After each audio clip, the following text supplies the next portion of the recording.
Greetings, guys. It's Jurgis. Hopefully, you're doing well. We're on letter 14, talking about the covering of the soul, continuing on from letter 13 that we talked about previously. This is from the writings of St.Theophan the Recluse regarding the spiritual life.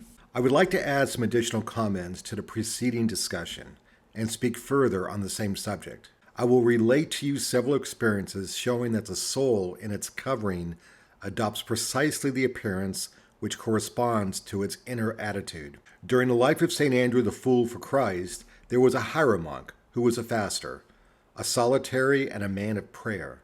Everyone honored him, that is, they held him in reverence. But when St. Andrew met him, he saw that he was arrayed with some sort of dark fog, and that around his neck was curled a snake with the inscription, Snake of Avarice. Avarice being an extreme greediness for money or material possessions. Such was the soul that he had.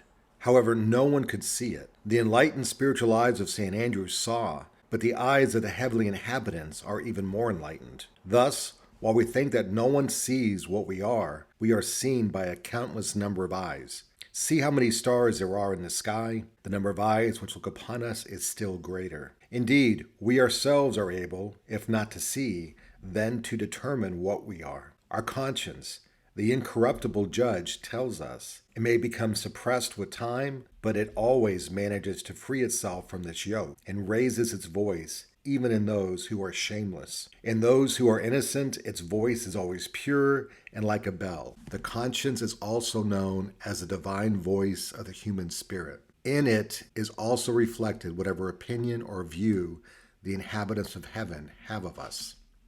Thus, when the conscience says we are pure in everything before God and man, then this testimony of the conscience reflects the light near our soul, and everyone in heaven sees us as bright. If the conscience reproaches us, however, telling us that we are impure, then we appear dark. But the guardian angels are closer to us than anyone, and they know who is dark and who is bright, and are able to judge by the inner attitude whether it is a permanent or temporary condition. Besides the angels and saints, there are dark powers that are invisible to us that also see. However, when the soul is bright, they are unable to look at it like bats who fear the light. They look at it only when it begins to darken. They run in packs everywhere, and as soon as they notice a darkened soul, they immediately fall upon it and begin to twist it to and fro with thoughts, passionate desires, and disturbance of feelings. The turbulent realm, as I have described, saying that it lawlessly establishes itself between the soul and body, is a place where demons sit next to the soul and begin to stir it up, just like dust by wind. They even attempt to creep up to bright souls, but are parried and struck down by rays of light, as if by an arrow. In Antioch there lived a magician named Cyprian.